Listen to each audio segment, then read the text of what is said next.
Third POV. With a press from a button, the next video played, with the excitement high from the glimpses of the cool-looking individuals. They're the guardians of the night, the superhero saviors of the lone and helpless, and two of the most popular and skilled heroes of all time. Wiz began. Interesting.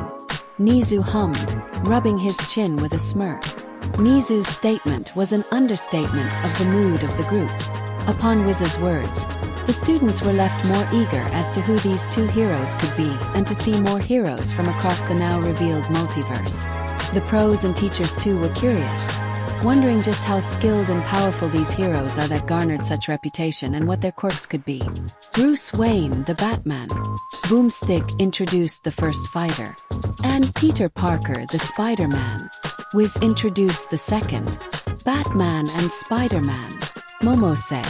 Likely with those titles and looks, Batman's quirk could be some quirk that works well in shadows or perhaps fear-based emotion given how those thugs, from the previous video, reacted to him. Or that Spider-Man guy. His quirk seems like he can act and do these a spider can do, like how Azui's frog quirk lets her do anything a frog can do. Kyuka nodded and said. Kuta was already jumping up and down in excitement, Izuku smiling warmly at seeing how the once anti-hero boy had changed, for the better happily. It's no secret that given enough prep time, both Batman and Spider-Man can defeat pretty much any opponent, mostly Batman. Boomstick noted. The group chuckled at the rather humorous scene of Batman giving a thumbs up to someone off-screen. Bakugo perked up, now truly interested in how these two heroes are both so famous and strong that they can beat anyone, a key quality to his belief to make a truly strong hero. Which is why we're pitting them against each other only with their standard equipment, no knowledge of each other, and such no time to prepare. Wiz explained. In layman's terms, gladiator style. So it appears that both Spider-Man and Batman likely focus on their intellect rather than pure physical strength. All Might mused. I am truly curious just how skilled these two are. Oh, how I would pay all my money to see these two alphas battle in loincloths and fighting lions. Boomstick joked. The rather comical drawing of the two heroes in nothing but loincloths, their respective masks, and wielding shields and swords while fighting lions in a coliseum made the guys, mostly Kirishima and Tetsu, proclaim they look manly as hell and cause a few blushes from females, mostly from the pro-heroine side at the muscles on the two fighters. I'm Wizard and he's Boomstick, and it's our job to analyze their weapons, armor and skills to find out who would win a death battle. Wiz ended the intro. The first fighter sent chills up the spines off the group. Most of his impressive muscular physique was covered in his black and very dark gray suit, wearing black boots on his feet and black gloves on his hands, with sharp blades sticking out of his wrists guards or gloves, with his only skin shown being his lower half of his face, showing off an impressive chiseled chin and stern frown. The rest of his face and head was covered in a black cowl with white eyes narrowed in fierce glare, and two pointy ears similar to a bat on the top of his head. The dark-clothed fighter also wore a golden, sometimes black, belt around his waist with multiple pockets around it, a black cape with sharp points at the end that when extended made his shape seem more bat-like, and a symbol of his chest that varied between different looks, including the area around it changing from yellow to black, but the symbol always looked to be in the shape of a bat. The students were in a mix of slight fear and awe of the dark cowl fighter, Tokoyami and Shurhai shivering in delight of the man. Revelry in the dark, the two said. Bakugo smirked, liking the intimidating stare the fighter held that even rattled him. Izuku was just as excited as Kuta that he was sketching the man into his notebook at light speeds before the analysis could truly begin. With the pros, the man's glare was piercing enough to even leave Endeavor with slight chills. Aizawa narrowed his eyes at the man and hummed to how effective this supposed hero is. Batman. The Dark Knight is a master of the shadows and the world's greatest detective. Wiz began. Using intimidation as a weapon, he patrols the streets of Gotham City. Revelry in the dark, Tokoyami and Shurhai muttered. Are they just gonna say that all the time for this fight? Jiro asked. Probably, Oji said. So this Batman is a more stealth-based underground fighter type. Midnight hummed. Much like yourself, Shoyuta. Aizawa nodded, his interest already rising by such a similarity. The man also couldn't help but see another similarity between the Batman and the vigilante knuckle duster, what with a similar dark-clothed and intimidating show. World's greatest detective, Melissa repeated. So he's not only a hero that fights regular villains but also solves more mystery-type crimes? Maybe, Izuku said as he wrote down the information. It also seems that with his type of costume that he's more of a nighttime hero. Ha, Tsukochi would like this one. Gran Torino chuckled. Indeed he would. All Might said, smiling as he imagined how his friend would react to Hiro, who was also a detective like himself. Maybe I should invite him over. We already could use his help with the information we got on that doctor. Maybe he could help with some more information on the villains that come up and maybe on who sent the device. You know you're doing something right when people are terrified of just your shadow, Boomstick said. When people think of the term vigilante, the first name on their minds is the Batman. Wait, so he's a vigilante?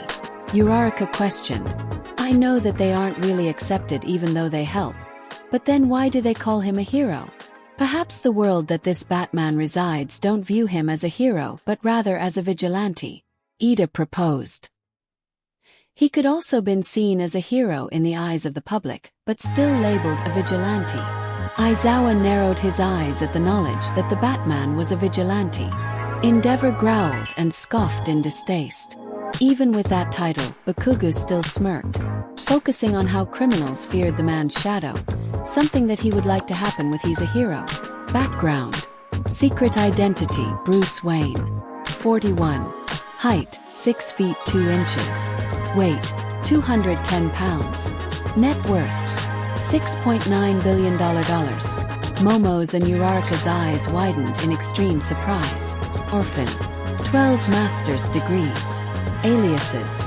The world's greatest detective, the Dark Knight, the Caped Crusader. After his wealthy parents, Thomas and Martha Wayne, were murdered in a back alley by a common thug, Bruce Wayne, now orphan and sole heir to the Wayne family fortune and company, dedicated his life to fighting the criminal underworld and vengeance. Wiz revealed. That's so sad. Hagakure whined sadly at the sight of the little Bruce Wayne kneeling over his parents' dead bodies. Who would do something like that? Scum. Kyuka growled distastefully. Kuta's eyes widened. He's just like me. Kuta thought as he remembered how he was left as an orphan after Muscular killed both his parents and left him with nothing but hate and loneliness. Wait a minute, Kominari said. Yeah, that really blows and everything, but did he just say fortune? Yep, this man is loaded, with his net worth being $6.9 billion. Boomstick exclaimed, unknowingly answering Kominari's question. That's like 8 zeros. No wonder he goes around and beats on us lowly commoners. Eyes raised up high in unison at the absurdly high net worth of Bruce Wayne, as well as how the Batman was billionaire.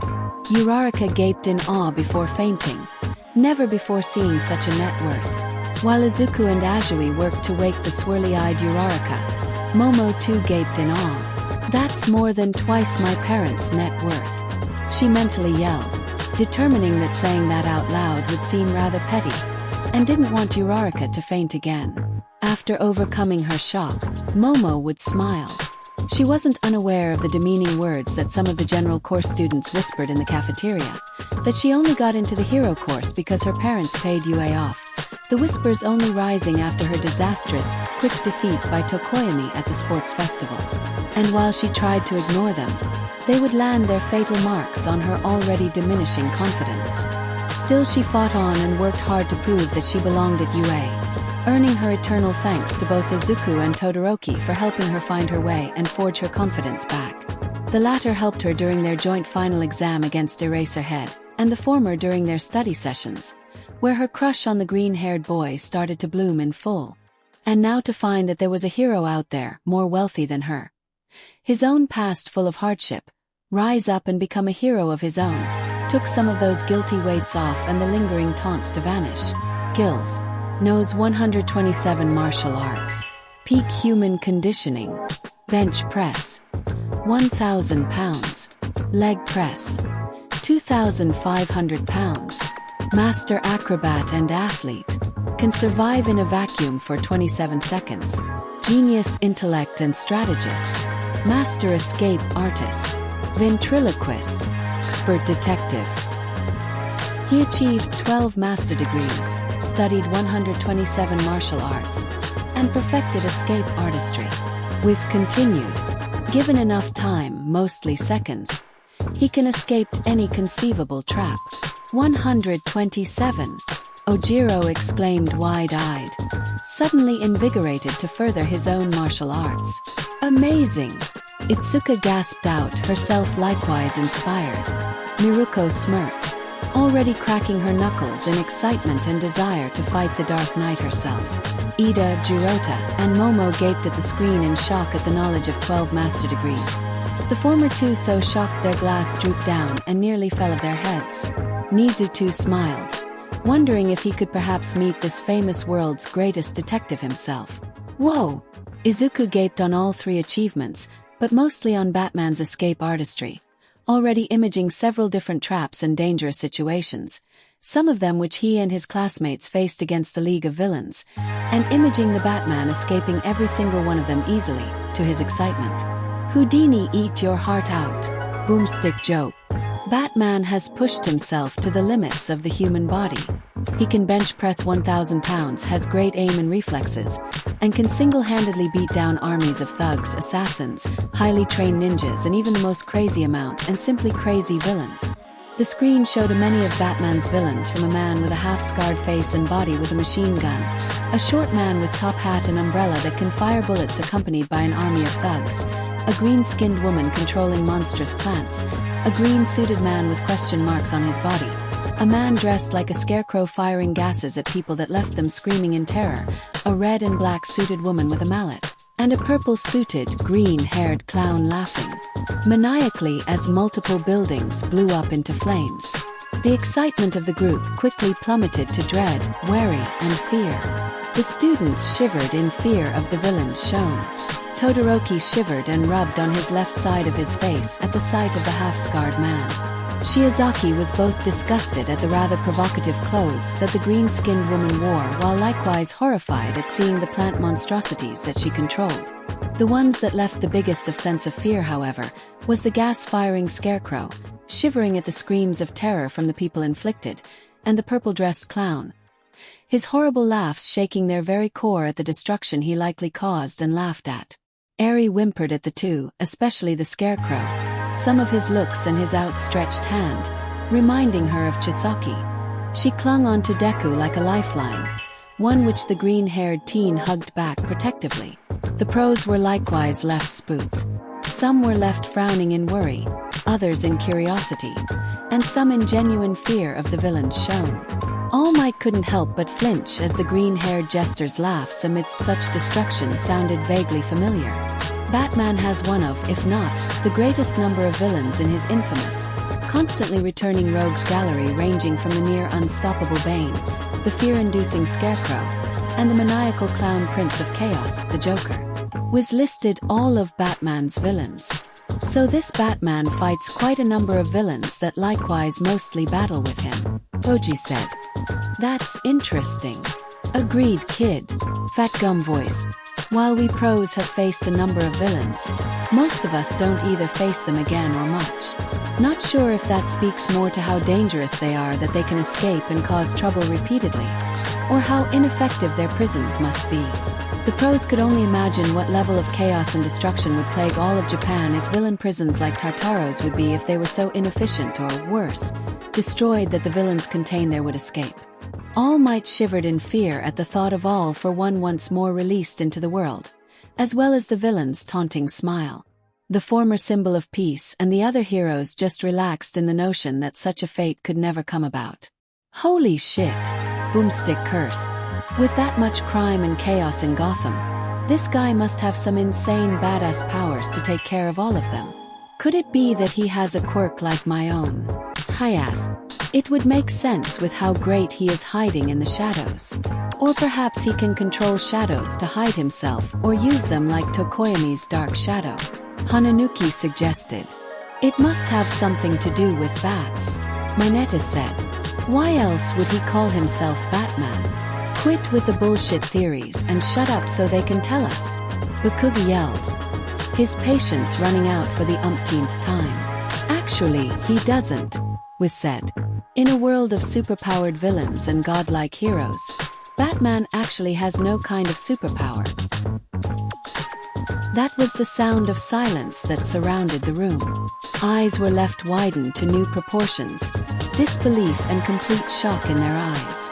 Their jaws were left slack-jawed, almost to the point that any more would see them dislocate. Endeavor's eyes were left widened and full of disbelief, his brain failing to comprehend that such a man who was called one of the greatest heroes of all time be declared quirkless. Much was the same with the other pros, either full of shock at the revelation or too full of disbelief. Nizu himself was left stunned, thought that shock quickly turned to a smile of glee. Aizawa couldn't help but raise his eyes wide. While the 1A teacher himself didn't have any quirk that was truly impressive and had to fight as if he were quirkless, he at least had his erasure quirk to even the odds and debilitate villains. This revelation once more brought him back to Knuckle Duster, and how he too was a vigilante with no quirk. Yep, this guy is just a normal dude in batsuit, Boomstick said. A normal dude if he was a high-tech, rich, badass, scary ninja, who has stood with and against the best of the best. All Might was left stunned in his seat. Pro heroes are always having to risk their lives. Some villains just can't be beat without powers. So no, I honestly don't believe you can be a hero without a quirk. His words to Midoriya back on that roof repeating in his head as he was proven wrong. He remembered how he himself was quirkless and powerless to do anything. And now he finds that there was in fact a hero who never had power, just the skills he learned in his hard work, and still became one of the greatest of heroes. All Might smiled, hoping that this would be a great news to Izuku. He paused as he then realized something. Young man, you can become a hero. All Might remembered how his words to Izuku after the sludge villain. I may have fixed my mistake and told young Midoriya that he could become a hero, but All Might thought as he looked at his own skinny hand. I never fixed my mistake and said that you could become a hero without a quirk. I still have something to make up to him. He clenched his fist with determination. With the students, they too were completely flabbergasted by the revelation of a quirkless hero, a few most especially. Shinso stared in awe and surprise of the hero. Every single part of the hero something that he felt inspired by.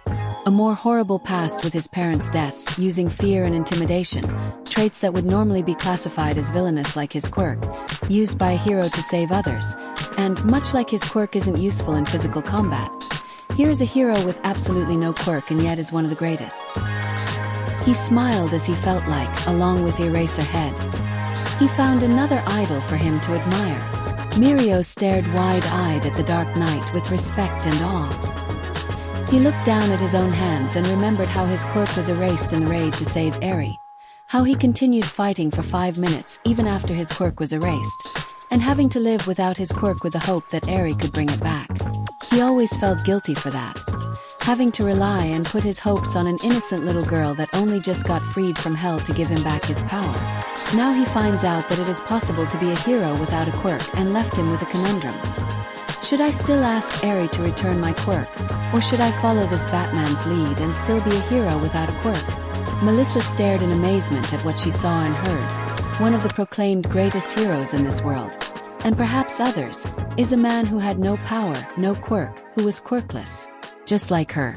For years, when she was younger, she wanted to be a hero, just like her father and her Uncle Might. But when she was diagnosed as quirkless, her dream shattered. She picked herself up though and pursued to continue on her dream in a new way. If she couldn't become a hero herself, then she would build the tools of heroes, their gear, their support items, and in doing so, she can help save lives like a hero and maybe even save a hero's life. And the one to make that dream a reality was Izuku Midoriya, fighting alongside her Uncle Might, saving her father and herself, all the while using and relying on her invention. She helped a hero be a hero and save a life. And now with the knowledge that if someone can be a hero without a quirk, and be a great one even, then why shouldn't she? Bakugo was left shaken to his core. For years, he had bullied Deku, tormented him, made fun of him, led everyone they knew to mock, ridicule, and torture him over his quirklessness and his desire to be a hero without a quirk. He had even told him to take his own life so that he could get a quirk in another life. And now he finds out that all that time, all that assuredness in his answer and beliefs. And now the answer is shown clear as day. He was wrong. Despite Deku now being a hero, he still didn't get into UA without a quirk or became a hero without one. He had All Might's quirk. And even when All Might told him why he chose Deku and how he earned his power, Bakugo still felt that he was still semi-right. And now with the information of this hero vigilante whatever he was quirkless and showed him clear as day that you could be a hero without a quirk. So that left him with his own thoughts and startling conclusion as he looked at his hands. All that time I spent bullying him, trying to get him to quit and prove myself right, and it turns out I was wrong. Was I always wrong about everything? Izuku's pencil dropped to the floor, falling from Izuku's slack hand. He stared at the screen with a mixture of emotions. Amazement, awe, disbelief, pain, and finally joy. For years he was treated as lesser because he had no quirk. Treated like trash, a freak, lesser than an insect by his peers for something out of his control. Ridiculed, laughed at, insulted, bullied. Over his dream to be a hero even without a quirk. And when he met All Might and was chosen to succeed him and become the new symbol of peace and inherit his quirk, he was overjoyed to prove them all wrong. And he did so. Saving Uraraka from the zero-pointer, beating Bakugo, going far in the sports festival, saving Todoroki from himself, saving Ida from Stain and defeating Stain, winning against All Might, saving Kuta and defeating Muscular, rescuing Bakugo from the league, made one for all his own, saving Eri and defeating Overhaul, saving the cultural festival from Gentle Criminal, making Eri smile, winning his joint class training battle, learn how to use Black Whip. He became more than quirkless, useless Deku, but a Deku that can save everyone with a smile on his face. But did he truly prove them wrong? In the end, he did all that with a quirk and never truly proved that someone can be a hero without one. He always felt deep inside that he was wrong in the end. And now, he finally found a hero who was truly quirkless, who fought against crazy, dangerous villains, who was seen as one of the best heroes of all time, who saved and protected people, all without power of his own, only with his strength, skills, and will. Like what he wanted to be. Like how he is. Like how he hoped to one day help make. Melissa looked to Izuku with bright, slightly tearful eyes. She was surprised to see Izuku whimpering, tears overflowing from his eyes. Eyes that shone with pure joy. Izuku, what's wrong? Melissa asked worryingly. Izuku's eyes for a moment shone panic, yet the green-haired teen quickly wiped his eyes from the tears and looked back to Melissa. His eyes still crying but with a large smile. It's nothing, Melissa, Izuku said with a slightly cracked voice. I'm just really happy. Are you happy? Despite the three-worded question, Melissa truly knew what Izuku meant. She smiled back, tears in her own eyes, and smiled back. Yes, I'm really happy too, she replied. But even with no powers, even Batman has to prepare himself with a suit to fight such dangerous foes. Was pointed out. Batsuit. Weight, 200 pounds. Nomex reinforced fabric. Fire-resistant memory cloth cape. Bladed gauntlets. Steel-toed boots. Nosepiece gas filter. Radio receiver ears. Anti-removal cowl. Night vision goggles. 200,000-volt electrode network. Designed to evoke fear. The Batsuit was designed to be the ultimate flexible combat armor, built for both combating hundreds of criminals and perfect for stealth. Wiz revealed. He has a nosepiece that filters out poisonous gases, bladed gauntlets that can be fired out, and night vision goggles to see in the dark and detect hard-to-spot elements. That baby is amazing.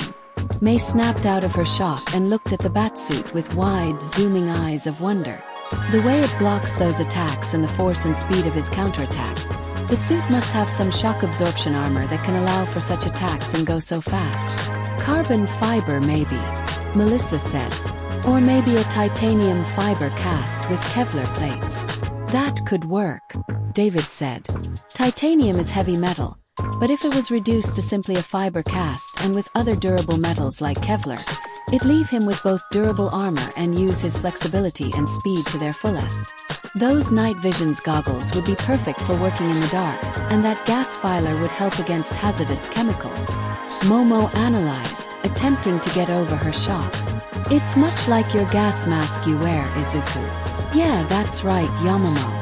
Izuku wiped away his tears and replied. And those blades on his gauntlets, they could probably be used to fire at enemies that have him pinned down, or maybe to break sharp weapons like a sword or knife.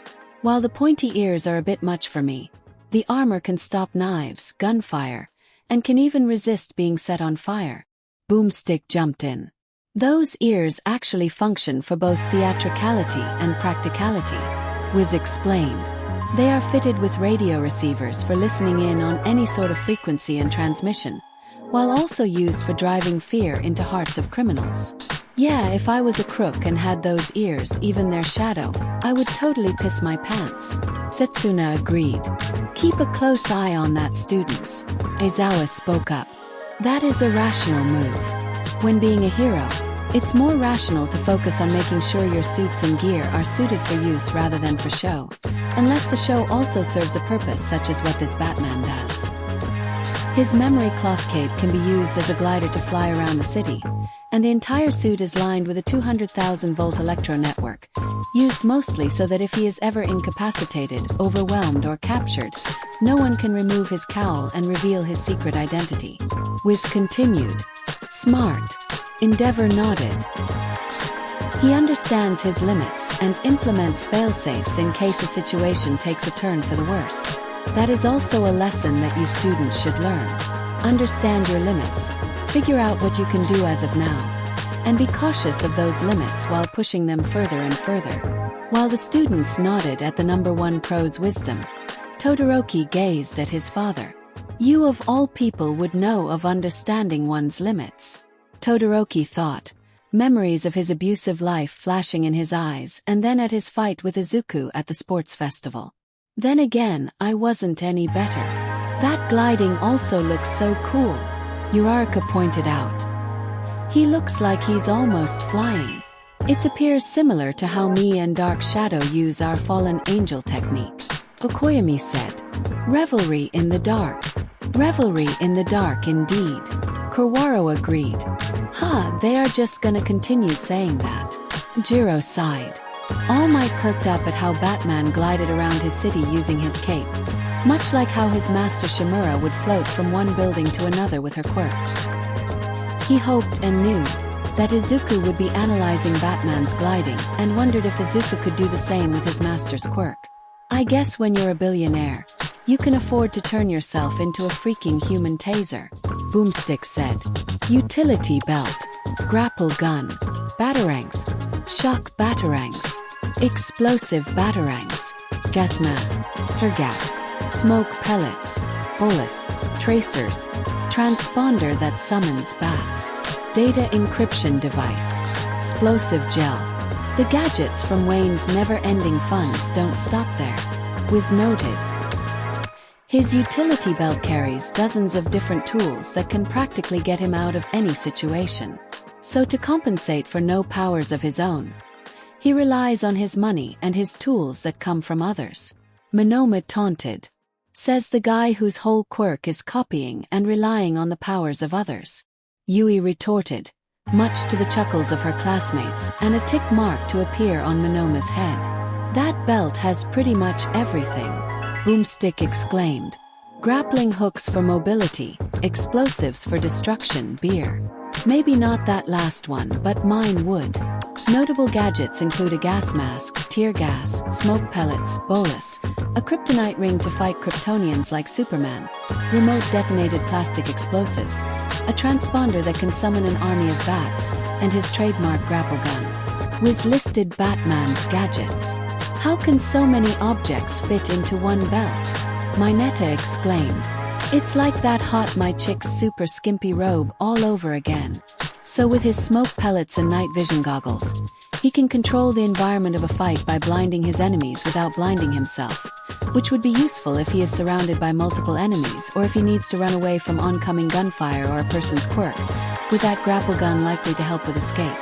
That grapple gun could also grab his enemies and rag them to him for hand-to-hand combat or grab their weapons away from them. He could also cloud a room using that bat summon and transponder and effectively drive fear into his enemies. Then with his tear gas and gas mask, he can also cloud a room full of criminals with that gas and knock them all out while he would be unaffected. Those bolas could also incapacitate and trip up enemies with those bolas, and those plastic explosives have so many uses. He could use them as distractions, clear away debris in case of rescue, and knock out enemies if they are non-lethal enough. Melissa giggled at Izuku once more, diving into his muttering, smiling warmly as she noticed Izuku looked especially observant and analytical. She wondered if he was analyzing this so much because it was information from a quirkless hero, a completely new and surprising thing, or if he was analyzing it for her sake. Either way, she found the cinnamon roll's quirky muttering and note-taking adorable and sweet. He also carries a large supply of collapsible shurikens, was pointed out. The batarangs. Boomstick jumped in. And if throwing a razor-sharp object at people isn't enough, he's got several types, like electric shock, knockout dart, and grenade. Those look so sick, Waze said. I think I can make an explosive one if I weld a small enough explosive to similar shuriken. Heh, and those shock batarangs are kind of similar to my tracer discs. Kominari replied. I just shoot it out and fire off my electricity onto it. Well, yours are more of a lightning rod, while his are shuriken with a built-in taser onto them. Mineta corrected. Hey, Shoyuta, maybe you can use some of those? Gas. Would help against goons that you can't reach with your scarf, and if you angle it you could get a sick hit from a guy hiding from you. Aizawa stared at Mike silently. What? My question. I'm just surprised that you came up with something so smart. Aizawa answered. Mike playfully rolled his eyes. The Caped Crusader also has a wide variety of different vehicles, ranging from the iconic Batmobile, a highly durable all-terrain super-fast tank, a high-tech jet known as the Batplane, the Batcycle, and several aquatic vehicles. Wiz continued listing. Heh, some of the designs of that car look similar to that armored-up car of yours, Toshinori. Gran Torino said. You mean the Hercules? Omite said. Yeah, I can see the similarities. Mostly with those older versions. Actually, some of those remind me of vehicles you made, Dave. Yeah, they do. David nodded. Remember the days back in America where you would ride in the side seat, like that day with the villain with those rocket-shooting arms dash. And when I leapt out and smashed the giant creature he was riding on with a Carolina smash. All Might finished, the two chuckling at the memory. Ah, those were the days. They sure were. David smiled, remembering seeing Toshinori standing atop a building in victory, the wind flowing his cape and the sun behind him. They sure were. Jesus Christ. It's a wonder no one has ever thought to think that Batman might be a rich billionaire like Bruce Wayne. Boomstick yelled. Yeah, like where does he stash all those vehicles? Nas. I don't think that cool-ass jet is going to fit in the garage, or be easily explained on the back of whatever kind of mansion estate he is in. He could have secret warehouse stashes that he bought and converted to store his vehicles, Momo said. Or perhaps an underground secret lair. Like what, like a bat cave or something? Kyuka questioned. Well, good thing that he has a bat cave underneath Wayne Manor that hides all his fancy toys. Boomstick said. I suppose so. Jinso said. Despite having the build of an Olympic athlete, the Caped Crusader's greatest feats are attributed to his detective skills and training under the infamous League of Shadows. Wiz revealed. Feats. Solved numerous unsolvable crimes. Invites near-death experiences. Can best metahumans in combat and pinpoint their weaknesses. Does not use firearms. No killing rule ignored for death battle. Single-handedly defeated Superman and the Justice League. Only non-powered founder of the Justice League. Survived his back being broken. Largest rogues gallery of villains. He can anticipate attacks through muscle movement and can memorize the smallest detail, even the shape of a cheek he's punched. Wiz explained. That's wow. Mina said, flabbergasted. Kendo Ojiro, and some of the guys started trying to match Batman's shown movements during combat, especially Kirishima, thinking it would be a great help with the defensive nature and his red countermove. And while Batman is only human, his achievements stand among gods. Wiz continued. He's a founding member of one of the most popular teams of superheroes, known as the Justice League. Boomstick revealed. Hey look, it's Wonder Woman, Hagakure pointed out. From our death battle, Yamamoto. Indeed it is. Momo nodded, surprised to see her counterpart. So this Batman and my counterpart are part of the same universe and hero team. And he's even fought and defeated all of them, including Superman, the most powerful superhero of all time. Boomstick yelled loudly. Jaws fell down once more as they saw Batman defeat each member of the League. Momo and Hagakure went wide-eyed as Momo's godly counterpart being likewise defeated in combat by a quirkless person. While the two, and most of the group, didn't have any ill feelings or negative look on quirkless people, it was still surprising to see one easily beat someone's superpowered hero. Eyes also widened to sizes of dinner plates as they saw Superman and some of his feats, and then see a man with no powers actually defeat him. Bakugo felt like he stumbled into a different universe, like his whole world and ideals just went upside down. This achievement was attributed thanks also in part of his detective work. Wiz explained. Batman can detect, analyze, and prepare how to take down any opponent's skills or abilities, such as kryptonite against Superman. Sounds like something Deku or Mr. Aizawa would do, Uraraka said, looking at Deku as he took his notes. Indeed, that is a rather interesting comparison, Ida said. Mr. Aizawa's erasure quirk appears to be like a quirk version of this ability, able to cancel most quirks and leave villains and heroes without their powers like this Batman can do with that kryptonite against Superman. Aizawa hummed as he agreed with his student, feeling more interest and even respect for the quirkless vigilante to be able to do what his quirk can do just with his knowledge and skill. As for Midoriya, the two are always quite similar, Ida said. Like how Midoriya does the same with his notebooks. Come again? Suka asked. Oh, well, Midoriya has quite the talent of figuring out a person's quirk, and then figuring out ways of countering them or using them against people, and writes it all down in his notebooks, Mirio said, patting the nervous cinnamon roll's shoulder. He has like dozens of them for everybody, including you guys. Oh, I see. Itsuka stuttered, her and the rest of her class now slightly worried of a future joint class training and having to be the teams that faces against Midoriya. Whoever said being a nerd was bad thing clearly has never met Batman. Boomstick said / inadvertently roasted a certain arrogant Pomeranian. Do you have something to say, Bakugo? Uraraka asked, her smile wide and her eyes holding back immense need for laughter. Pusha. Round face. Bakugo growled out, his red face practically steaming from embarrassment. But while Wayne has no exploitable weaknesses, he is not perfect, was pointed out. His mental stability has often been called into question. Well, let's see. His parents were killed in front of him as a child. He uses his money to beat the shit out of people dressed as a giant bat. Has an unbreakable no-kill rule even though most of his villains escape from jail to commit more murder, and keeps employing 12-year-old sidekicks that are also his own adopted kids. Boomstick listed with greater exclamation. Yeah, he's clearly not all there. The pros grumbled, not exactly pleased to know that this world's greatest detective might be every bit as insane as the villains he captures. Although, it's like the rest of us are fully sane either. All Might and Endeavor both thought, the former thinking about how he and young Midoriya are both obsessed about saving others to the point they disregard themselves, while the latter acknowledges his anger issues and his family problems. Endeavor also looked at Maruko, a combat-obsessed rabbit with disdain for teams, and thought of Hawks and his eccentric personality. Meanwhile, All Might looked at his fellow teachers for examples, those being Aizawa, an insomniac with a serious case of stick-up-his-ass, Midnight in her original hero costume and quirks, and of course Nizu, who he and the rest of the staff, probably even himself, were sure that the rodent principal was clearly not right in the head. But he is a survivor, was defended.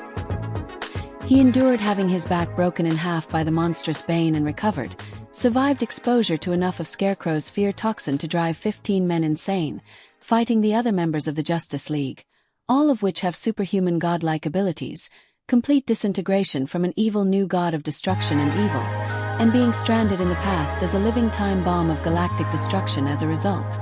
So awesome! Coulda cheered. Manly! Kirishima and Tetsu cried out loudly. Not bad. Miruko smirked. Guy's a fighter. That seems like a bit of an understatement. Ryukyu replied. Wait, what? Boomstick yelled. Is that Batman? As a pirate? Yar, I'm Batbeard. The students and the most of the group burst out laughing. Yet he somehow pulls through and comes out on top every time. Was said. Why? 'Cause he's the goddamn Batman. Boomstick shouted. Bakugo smirked and nodded in respect. He always respected All Might for being the unstoppable, unbeatable #1 hero. The hero who never lost, who always won. And that's what he thought was what made a true hero, until recent events. And now to find another hero who seemingly also always came out on top and always won made the explosive team feel like he found the fighter he would vote for. Where are you? A thug yelled in anger and fear. Here, Batman whispered, hanging upside down behind the thug. The thug screams in terror as Batman takes out the thug. The Batman left quite the impression of the group in many different ways. Tokoyami and Korwaro in his dark and brooding personality and look, most of the guys for being scary, cool and badass, Ojiro and Kendo for his martial arts mastery, Momo and Uraraka through his wealth, and May and Melissa with his gear and tech. But the Dark Knight clearly shook the whole group's world with the knowledge of his quirklessness and feats. The ones most shook being Izuku, a fellow former quirkless person encapsulation of his dream of a quirkless hero, Melissa, another quirkless individual who dreamed of being a hero and now finding out that someone like her did, overcoming the obstacles and words that others told her why shouldn't, Mirio, Shinso, All Might and Bakugo, the latter now both impressed and his weight of shame over what he did to Deku now magnified. The second fighter was more on the young and lighter side than the caped crusader. The fighter was a young man that struck most of the women's side of the room as cute, with short brown hair, and a surprising impressive human physique, all in a red, blue, and black-lined suit. Most iterations and versions showed him with most of his lower half of his suit as blue with red boots and a red around his waist, while his upper half had more of the red and black, mostly of his chest, his shoulders and arms. His face was also covered completely in a red and black-lined mask with 2 white eyes. The black lines that were on the red of his costume were outlined similarly to spiderwebs.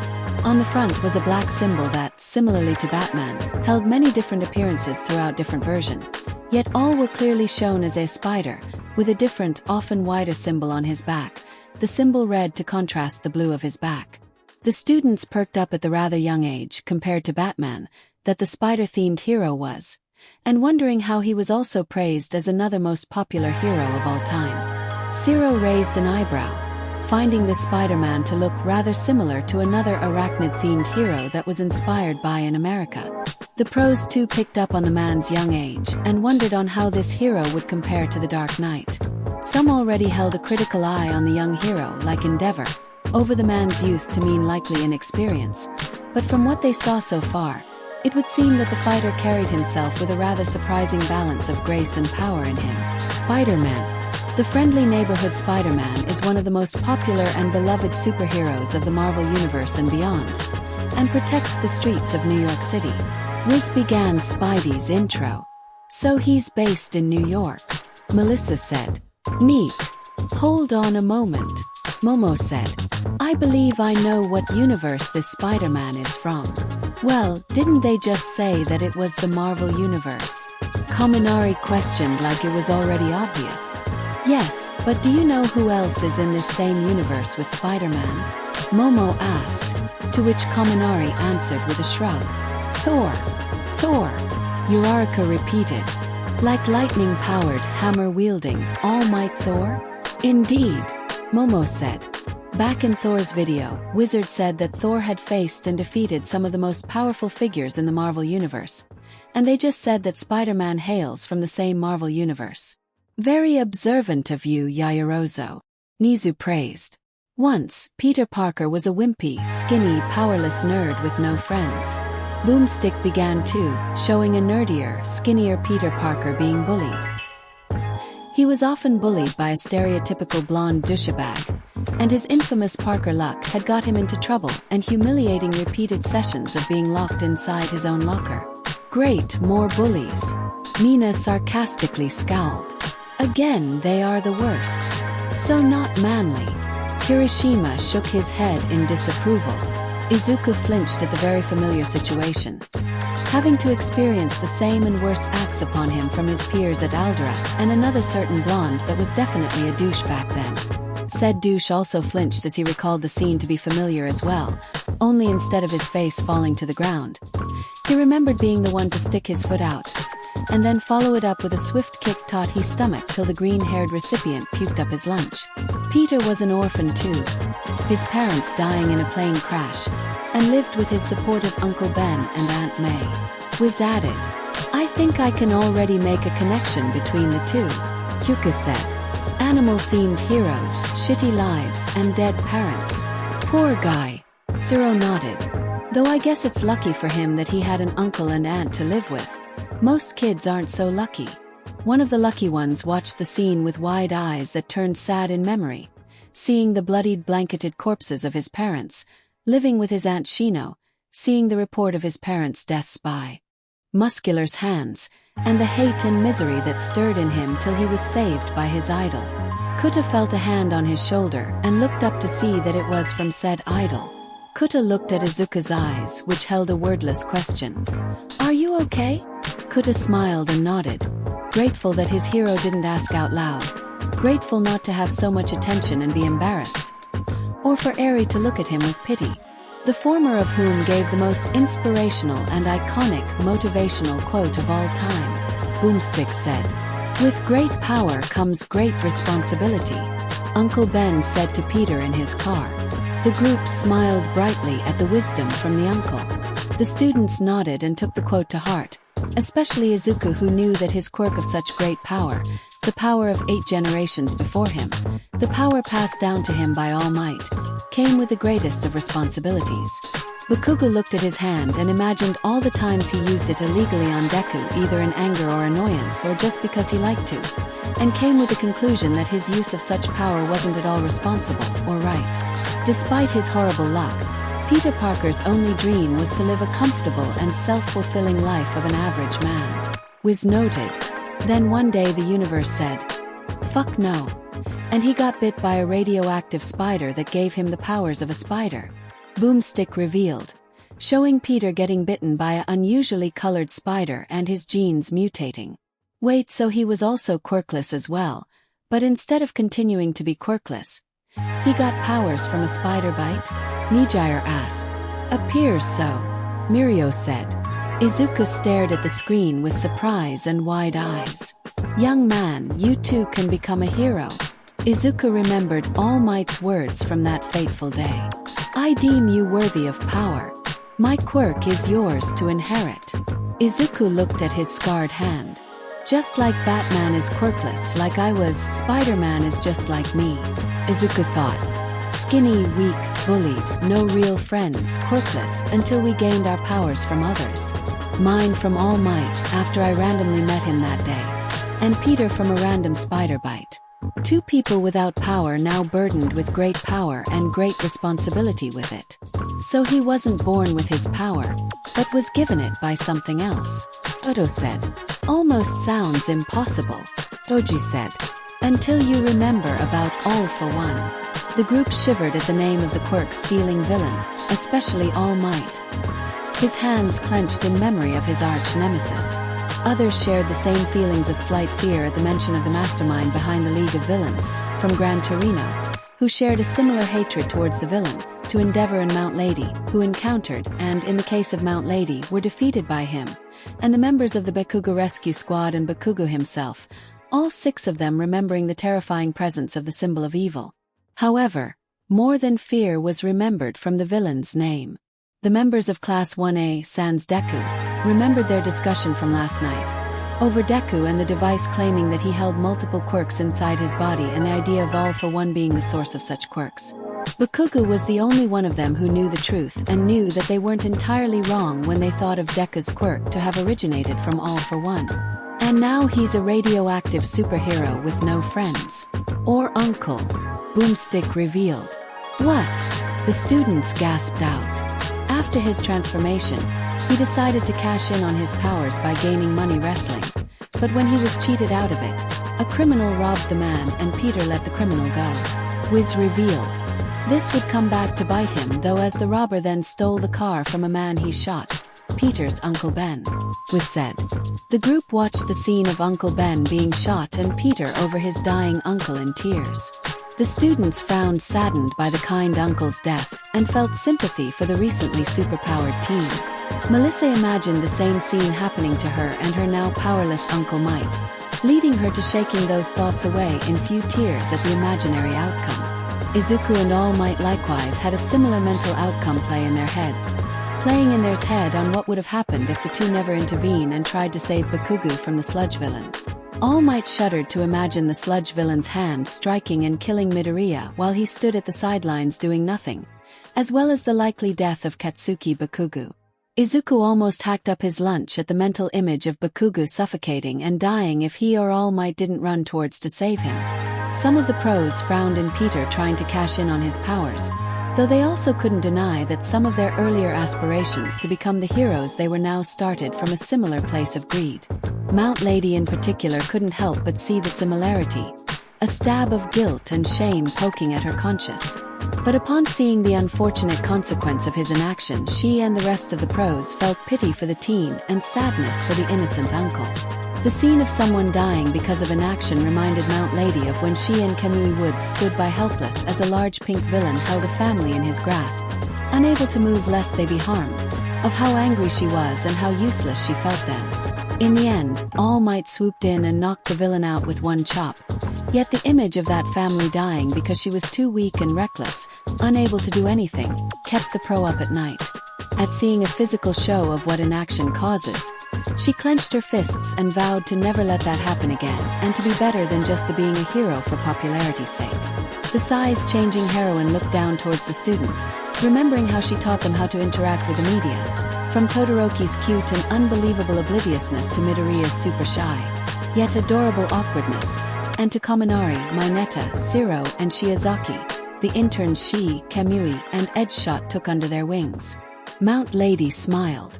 At least I can make up for it by helping teach these kids, she thought. Every action has a consequence, Ryukyu said sadly. But we can't exactly fault the kid for not knowing any better. Maybe so, but this has to serve as a lesson to the students, as an example of why we pros always have to be attentive and proactive. Shot replied. Additionally, what he said about this Parker taking advantage of his powers for money and fame is a concerning comparison that I feel many of our fellow heroes share. Enraged, he sought the criminal out and was out for blood, Wiz further explained. But upon catching the man, he showed mercy, remembering his uncle's words, and handed him to the police and decided to use his great powers for the good of others and became a superhero. Ida perked up in shock, remembering when his brother was maimed by the hero Killer Stain and how he hunted down the villain in vengeance, which nearly cost him his life, the hero native's life, and his classmates Midoriya and Todoroki. The teen was once more remembered the vows he made in hospital with the two and promised once more to not let his emotions override his judgment and duties as a hero. And after some practice, he became one of the best and brightest of his world, Boomstick said. He even finally got himself laid.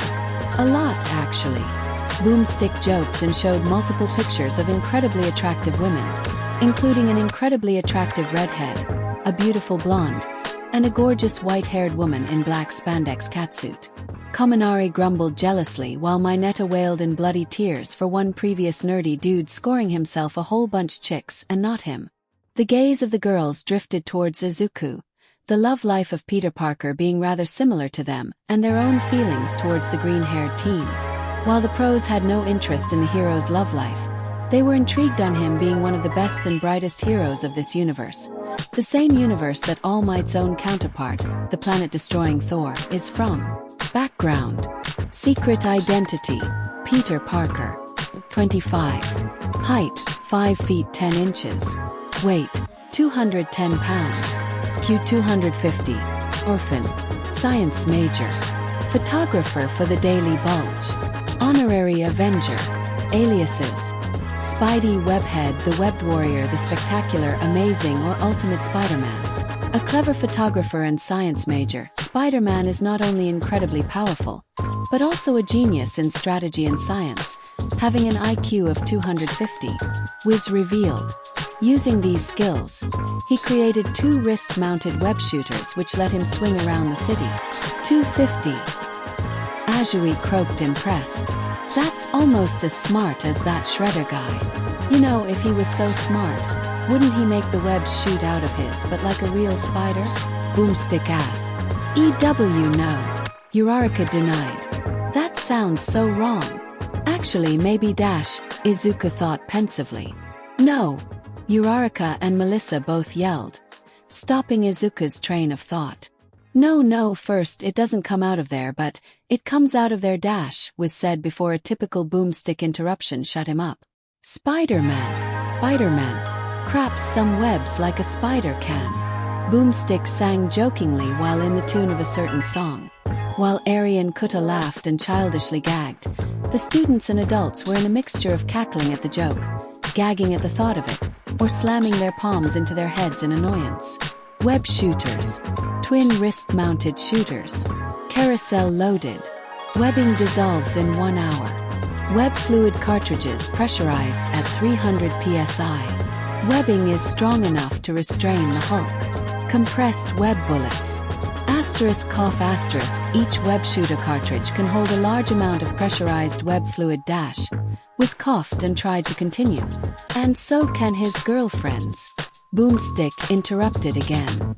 Haha, I'll be here all week. Oh, that's a good one. Mineta chuckled. I should write down. Of course you would. Zero sighed, whispering under his breath, scumbag. And features a rotating carousel to replace the empty ones. Wiz continued, annoyed. Though in his earlier years, he often had to replace them manually, and in some universes or events, he could shoot the webs out normally from his wrists. He made those babies. May exclaimed, excited, almost ripping the notebook from Dekka's hands, but composed herself as she saw Izuku already writing it down in a sort of frantic desire. Sure, the teen always was frantic to write down any information he can onto his notebooks, but May found this time to be more desperate, or rather hopeful. He often uses his webs to either swing around New York, trap criminals to walls and hang them on light posts, swing them onto each other or bring them to him to incapacitate, and even compress his webs into durable web bullets for extra ranged force, was said. Izuku frantically wrote down Spider-Man's moves and his web shooter designs. This is it. This could help with Black Whip. Izuku thought as he analyzed Spider-Man's movements, finding the hero's use of his webs to be near identical to Black Whip, only with the main difference being his were quirk and Spider-Man's were technology. But Izuku felt that if he could analyze Spider-Man's movements and web-slinging, it could take him one step closer to mastering Black Whip. Izuku already started by imagining Black Whip's multiple black tendrils focused as one single tendril shooting out at a single point for an accurate attack or place to zoom towards. All Might was of a similar opinion, pleased to see Midoriya taking avid attention to the arachnid-themed hero. That's so badass, Zero exclaimed. The way he swings around with those webs and traps dudes is almost like me with my tape. Or me with my tongue, Shui said. Hey, Midoriya. Izuku turned to look at Shinso. Can you, do you mind if I could borrow those notes on Batman and Spider-Man? You know, to train. Shinso asked nervously, afraid that the green-haired teen would refuse to help his rival. He was both surprised and relieved with Izuku's answer coming in a bright, supportive smile and, sure thing, Shinso. You could improve and modify your capture scarf skills with how Spider-Man swings his enemies around, and to blindside enemies with some of his acrobatics, right? Yeah, right. Shinso smiled gratefully. Thanks. Aizawa looked down onto the two and nodded. satisfied to see Shinso and Midoriya helping each other out and Shinso knowing and asking for help. Spider powers. Wall crawling. Superhuman strength. Bench press. 12.5 tons. Top speed 200 miles per hour. Superhuman speed and reflexes. Superhuman stamina and durability. Foreign chemical resistance. Spider sense. His spider powers give him superhuman strength, speed, agility and durability of spider. Boomstick listed Spidey's abilities. He can run up to 200 miles per hour, lift over 10 tons, and take a freaking grenade to the face. And on extreme conditions, the dude can actually lift well over 100 freaking tons. So cool! Eri cheered, practically vibrating in excitement. That level of speed and agility is amazing. Nijire said in awe as she watched Spider-Man perform various flips and unspeedily dodge attacks one after another. His could give you a run for your money, Mirio. You're right, Nijire. Mirio nodded. And that strength and durability, it's spectacular. Although realistically, shouldn't the dude be easy to kill if he has the durability of a spider? Kamakiri asked. Just a big newspaper or a giant sandal and squash him. Actually, spiders are actually incredibly strong and durable. Momo answered. If you would compare how much a spider can lift compared to a human, they can lift 250 times stronger than the average human and they can lift over 170 times their own weight. And if his powers gave him the strength of a spider and allowed him to lift 170 times more than his own weight, that means that he definitely would lift around 12.5 tons. Melissa jumped in. That's amazing. He can also knock out a dinosaur out cold with a single punch, and his web fluid can even be able to restrain the likes of the Hulk, one of the strongest people in the Marvel Universe. Wiz revealed. Wonder if that would happen if he fought Rip Tor. Toto asked. Or even Yoshi. Oh wait, look, it's that Hulk dude again. Kirishima pointed out. From Thor's fight.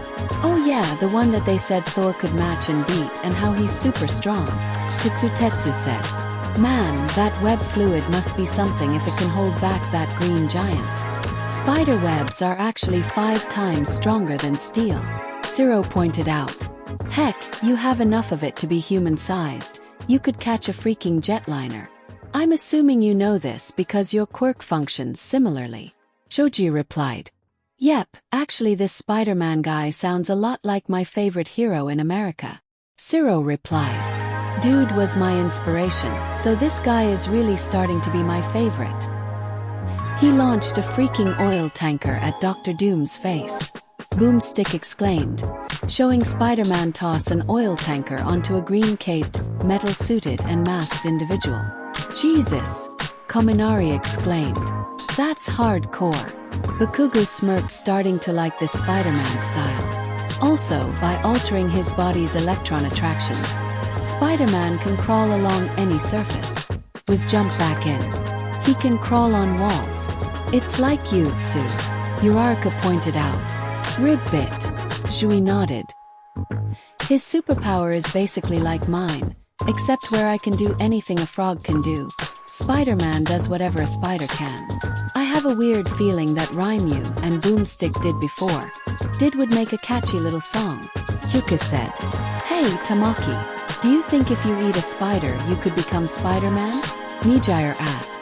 And what powers of a spider would you get? Would you have the same spider strength? Would you shoot organic webs out of your hands or through your butt? Or would your limbs just manifest as spider legs? Or your eyes turn into spider eyes? Nijire's ramblings stopped as she Tamaki barfed into a Yaoyorozo-created barf bag, and also noticed Koda rocking back and forth in a fetal position, the shy teen working on dealing with bugs and arachnids, but the latter he still had crippling issues with. Oops. Sorry. Nijire muttered an apology. But his most advantageous power is the spider sense. It acts kinda like a warning signal, like caller ID when your ex-wife's calling for alimony, Boomstick said. Actually, the spider sense is much more than a simple alarm. Was corrected. It gives Peter omnipresent detection to his surroundings. This is how he swings around New York without looking where he shoots his webs. And unlike his human senses, It is not affected by gases or toxins unless specifically tailored to the spider sense itself. However, it's up to Spider-Man to recognize and react to his warning, so it can be tricked if he doesn't think he's in danger. Still, combine that with his speed, Spider-Man is almost untouchable. He can even dodge automatic fire. Boomstick exclaimed. Wow, that power kinda makes mine almost completely pointless. Kyuka said wide-eyed. Dude has built-in radar in his head. Hey, that's not true, Gyro. Izuku protested. Your quirk is way more than just listening for stuff like your heartbeat release. Plus, they said that he can sense things around him, but your quirk and hearing can reach farther than his. Izuku's correct, Momo said, a comforting smile and hand on Kyuka's shoulder. Besides, don't lower yourself or your skills, Kyuka. Your quirk is just spectacular. Kyuka smiled gratefully at the support of both of her friends. Thanks, you two, she replied. All Might hummed, finding the spider sense to be rather similar to the quirk of the fourth user of One for All, Hikage Shinomori, the quirk known as Danger Sense. How the quirk works actually sounded like the spider sense word for word, except that it seems the spider sense acts functionally better by constantly sensing his surroundings, while danger sense only acts when immediate danger is present. It's sort of like comparing an ever-present radar system to a walkie-talkie. All Might thought. He looked down. Pleased Izuku was writing down the information as usual. The pro then frowned as he remembered his concerns that stemmed from the fourth user, and why he was attempting to withhold any information towards him. I hope that whatever I'm concerned about doesn't affect you, young Midoriya. Your luck is already rather disastrous like Mr. Parker. I don't want for it to get any worse. Feats has defeated the Hulk. Honorary member of the Fantastic Four and Avengers. Developed unique way of the spider martial art. Has more girlfriends/love interests than any other superhero. Destined teacher of Hope Summers, the ultimate mutant, and mentor to Miles Morales. Largest rogues gallery of villains in the Marvel Universe. Center of the Web of Life. Defeated the Sinister Six multiple times. Survived against Thanos. Can match and outbox Captain America. His unique martial art, the Way of the Spider, utilizes the spider sense to its fullest. Wiz explained. Spider-Man can go toe-to-toe with the most advanced masters of combat, like Captain America, even while blindfolded. He also survived encounters with Thanos and even knocked out the Incredible Hulk himself. Ojiro and Itsuka focused attentively at the fighting style of the Way of the Spider, hoping to emulate it into their own fighting styles. That means he's almost as strong as Thor too, Kominari said. That's so cool. I'm starting like this spider guy more and more. Miruko smirked at the mention of blindfolded combat. I want to put that kind of training to the test. His blindfolded achievement is most assuredly in thanks to his spider sense, Shut said. If the spider sense allows for him to move around New York City's various buildings and alleys without looking, then sensing an oncoming strike while blindfolded would be child's play. They also said that he has to dodge the attacks before they hit him, even if he does sense them. Miruko pounded her fists. With my speed, I'm sure to give that man's reaction time a challenge. I have no doubt about that. Ryukyu chuckled nervously. No wonder other superheroes don't like this guy, Boomstick said. I mean, the freaking spider sense does everything for him. Well, that and also he talks. A lot. Spider-Man often blabs and makes quips during battle with his foes. Wiz explained. However, while many would dismiss this as being arrogant or childish, Spider-Man uses it to both hide his own insecurities and fears in battle, and to rile up his enemies to the point where they make a mistake in which he can exploit. That's smart. Mandalay nodded. When up against any opponent, your taunts can be just as effective as your quirk. They can make it so that a villain loses their cool and tries to hit you out of anger, and that window of opportunity is when you can strike. I do the same. So do I. Monoma noted, pleased to see that this Spider-Man, a proclaimed greatest hero all time by Wizard and Boomstick, using tactics that would be normally seen as underhanded to be used heroically. Shinso too found similar satisfaction in this. Izuku perked up, remembering that day on the rooftop with all might.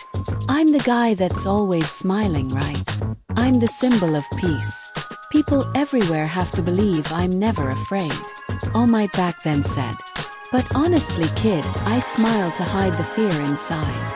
I always wanted to be like All Might for that reason. To smile to show people that everything would be alright. That nothing would go wrong when he was around. Izuku thought, remembering how he smiled even upon facing Todoroki at the sports festival, staying at Hosu, All Might during his and Bakuga's final exam, Wolfram at I Island, Muscular at the training camp, and even against Nine at Nabu Island. All those times he did it not just to imitate All Might, his idol and master, but to hide the fear inside him and give peace and hope to those in need like Kuta and Katsuma and Mahoro. The teen smiled. I hope those two are alright right now. Like the Dark Knight, Spider-Man has a history of often unjust criticism and slander, from other heroes to even the very people he protects, mostly from his own boss at the Daily Bugle, J. Jonah Jameson. Wiz explained. He's a menace to the entire city, Jameson shouted. I want that wall-crawling arachnid prosecuted. Jeez. Mijire held her ears. That mean man's loud. Loud is an understatement. Kyuka groaned as she held her ears in pain. That dude's voice left loud in his side view mirror. So while he is a hero, he's treated by others as more of a vigilante or menace, Ida said. Much like Batman. That seems rather unfair, Uraraka said. To risk your life saving others and only get criticized for it. That's just how the world is, Uraraka, Aizawa responded. Even if you do everything right or the best of your ability, there will always be those won't be satisfied or pleased. It's best to simply ignore them drivel, but also to be wise and patient enough to listen for criticism that can be valid and something that you should work on to improve yourself. Midnight chimed in. Well, that sucks, Boomstick said. What sucks more is the amount of villains and psychopaths this guy has to deal with. Another thing that the arachnid-themed superhero shares with Batman is one of the largest collection of villains ever in the Marvel Universe. Was said, showing images of multiple of Spider-Man's villains, from an old man in a winged armored suit like a bird, a man whose body can change and morph as sand and another with water, a villain with electricity powers, a large man in a rhino-themed suit of armor, another that looked like a scorpion, and another old man with 4 robotic tentacles, and one in a high-tech glider and looked like a goblin or gremlin. Dude's right, that sucks as hell, Sun said wide-eyed. The heroes frowned at yet another number of dangerous villains with powers and abilities that seemed rather formidable. Endeavor frowned at the 2 villains that seemed to morph into and control sand and water, both elements rather unsavory against his hellfire. Kaminari frowned and shivered at the sight of the electricity villain, who displayed levels of electricity that Kaminari feared was just as, if not greater than his own, and it didn't even look like he was suffering any backlash like him. Fat Gum narrowed his eyes at the rhino-themed villain and how he easily burst through a building without tiring, wondering if his fat could even tank a heavy hitter like him, and also withstand that fierce-looking horn on him. Izuku and All Might both found the 4-tentacled wearing villain and the goblin-looking villain to be the most dangerous of the bunch. All Might could see both the craziness and dangerous intellect behind the smirk and goggles of the 4-tentacled villain, as well as the ruthless nature, speed, and power behind those tentacles. Izuku himself worried more about the goblin flying around tossing around bombs that looked like pumpkins, the crazed maniacal laughter and crazed smile reminding him of the same laughter and smile of Tomura Shigaraki. Izuku rubbed his neck, the haunting feeling of Shigaraki's hand over his neck returning. From the likes of his arch-nemesis, the Green Goblin, to even groups of supervillains, often led by Dr. Octopus, to evil lookalikes like the monstrous Venom, and even a literal cat burglar, Black Cat, that often joined Spidey as both partner and romantic fling. Say what? Kitsuna asked. At the sight of the Black Cat, the guys shivered at the seductive allure the white-haired woman gave from a simple sway of her hips. Even Izuku was affected incredibly still and trying to purge his mind from the rather hot display of Spider-Man and Black Cat hanging upside. The girls looked at their male counterparts with exasperated eye rolls, and at the seductive villainess with jealous eyes. And people say he has horrible luck, Boomstick said. I'm not the one being turned into a scratching post by that sexy cat thief. Are you saying that as a bad thing or not? Was asked confused. No comment. Boomstick responded. This is so unfair. Mineta cried out. I can't even get a hot girl to pay me attention, and yet this guy says he has super bad luck, and yet he's screwing around with a hot catberg ACK. Mineta slumped in his seat unconscious after Tetsutets chopped the back of his neck. I see why you always chopped Monoma's neck, Itsuka. It's really good at knocking annoying people out. Tetsutetsu said. Itsuka was amused, grateful, and unknowingly aroused at seeing Tetsutetsu knock the most annoying member of Class 1A. Weaknesses. Durability has limits. Spider sense can be tricked or disrupted by specialized drugs or villains. Arguably naive. Rash under stress. Anti-spider pesticide ethyl chloride. Anyways, for all of his amazing powers, Spider-Man is not invincible, was said. His bright and colorful costume makes stealth difficult. His durability has limits, and the oddly specific ethyl chloride pesticide is his kryptonite. Also, any enemy with his speed comparable to his can outmatch his spider sense. The hell is ethyl chloride and why would he be weak to it? Mina asked. Pesticides often have ethyl chloride in their ingredients. Dorota answered. It would make sense for a hero to have his powers based on an arachnid to be weak towards common pesticides. Must make cleaning the house from a bit hard, Sun said. And the thing can even be tricked if the individual was friendly before. Like when the alien parasite wearing venom got the jump on the old webhead because he previously bonded with said alien parasite. Boomstick pointed out. Convenient. The sight of the large symbiote villain sent shivers up the group's spine, though they found the black tendrils that shot out of venom rather similar to Izuku's black whip. Izuku likewise acknowledged that black whip seemed more comparable to the tendrils that venom, both in appearance and how both can be shot out from any part of his body, like how Izuku attempted to use black whip with his tongue like Azui. Plus, under stress Spidey can act irrationally, especially when it comes to the people that he loves, was said. Upon the death of his girlfriend Gwen Stacy, both by the hands of Green Goblin and unfortunately his own, this nearly led to his own death and the seeming death of the Green Goblin, which was also his best friend's, Harry Osborn's father. He also was tricked by Mephisto, the literal Marvel version of the devil, to throw away his marriage to longtime fiancée, Mary Jane Watson, to trade and save his Aunt May's life, unaware that it led to his future daughter, Annie Parker, to be erased from existence. Sad and angry frowns were thrown onto the scene, the former directed towards Peter Parker, and the latter kind towards both the Green Goblin and Mephisto. Ibarra practically dropped onto her hands and knees and prayed her heart out to Peter Parker for being tricked by the literal devil. He lost his parents in a plane crash, he was bullied relentlessly by some douche. He got bit by a radioactive spider and got superpowers, got cheated out of money and unintentionally got his uncle killed. He has to face an absurd amount of dangerous villains. He's treated as criminal by the people he saves, his own and other heroes. His girlfriend was killed by his best friend's psycho dad and later almost killed him and nearly died himself, and traded away his marriage to his fiancée to save his aunt's life and lost his future daughter. Setsuna listed all of Peter's misfortunes so far. How can one man be this fucked over by the world and still be a hero? For once, the heroes had no response as they themselves found it unbelievable that one man withstood so much hardship and continued on without either taking his own life, giving up, or going insane. All Might and Bakugo looked towards Izuku and wondered that very same thought with the green-haired successor of All Might.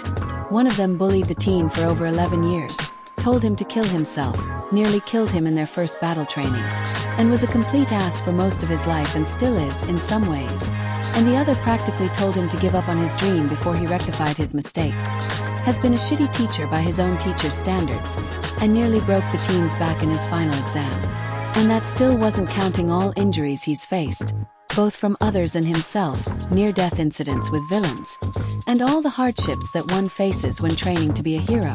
All Might and Bakugo didn't know whether to respect and feel proud in All Might's case, Izuku Midoriya more, or question whether he was truly alright in the head. But no matter the odds or obstacles, be it as Spider-Man or Peter Parker, He always comes back to do what's right and let no one tell him he can't do what has to be done, was said.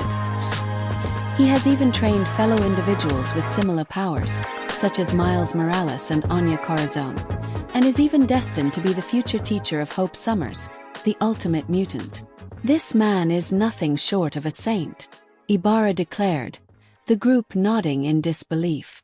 Aizawa and the rest of the teachers nodded in respect of the now revealed fellow teacher, while the student realized fully why this hero is said to be one of the greatest and brightest of them all. Bakugo smirked and nodded in respect, while Izuku, as well as Eri and Kuta, looked at the Spider-Man like he was a god of a hero. Yeah, if Captain America, the ultimate Boy Scout and greatest symbol of virtue, says that you are the best of everyone else, including himself, you know that you truly are spectacular, Boomstick said. Whoever this Captain America dude is. It almost sounds like getting praised by him is like getting praised by All Might, Jiro said. Kind of does. Jiro agreed.